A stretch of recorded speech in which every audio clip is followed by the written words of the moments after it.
Shivanand sir ಹೇಗಂದರೆ ಅವರು world best person.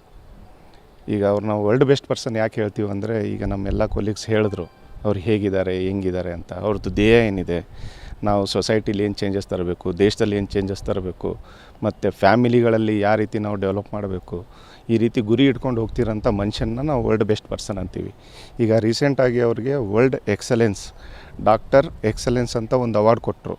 ಆ award national Herald ಆಗಿರ್ಬೋದು, ಟೈಮ್ಸ್ ಆಫ್ ಇಂಡಿಯಾದಲ್ಲಾಗಿರ್ಬೋದು, ಎಲ್ಲ ಟಿ ವಿ ಚಾನಲ್ಸಲ್ಲಿ ಬಂತು. ಅದು ಸಾಮಾನ್ಯ ವ್ಯಕ್ತಿಗಳಿಗೆ ಸಿಗಲ್ಲ, ಅದು ಶಿವಾನಂದ್ ಸರ್ ಸಿಕ್ಕಿದೆ.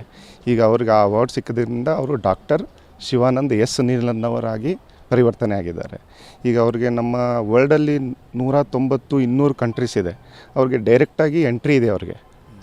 ಈ ರೀತಿ ಅವರಿಗೆ ಒಂದು ಅವಾರ್ಡ್ ಸಿಕ್ಕಿರೋದು ನಮಗೆಲ್ಲರಿಗೂ ಹೆಮ್ಮೆ ಇದೆ. ಮತ್ತು ಅವ್ರು ಹೀಗೆ ಇನ್ನೂ ಬೆಳಿಬೇಕು, ದೇಶಕ್ಕಾಗಿ ಅವ್ರು ಇನ್ನೂ ಭಾಳ ಕಾರ್ಯಕ್ರಮಗಳು ಆಯೋಜನೆ ಮಾಡಬೇಕು ಮತ್ತು ಎಲ್ಲರನ್ನೂ ಒಗ್ಗೂಡಿಸ್ಬೇಕು. ಈ ರೀತಿ ಅವ್ರದ್ದೊಂದು ಮಹತ್ವದ ಒಂದು ಧ್ಯೇಯ ಇದೆ. ಅವ್ರದ್ದು ಶಿವಂ ಸೇವಾ ಅಂತ ಒಂದು ಉದ್ಯಮ ಸ್ಟಾರ್ಟ್ ಮಾಡಿದ್ದಾರೆ. ಅದರಲ್ಲಿ ಹೆಂಗಿದೆ ಅಂದರೆ, ಯಾವುದೇ ರೀತಿ ಕೆಮಿಕಲ್ ರಹಿತ ಫುಡ್ಗಳನ್ನ ಜನಗಳಿಗೆ ಕೊಡೋದು.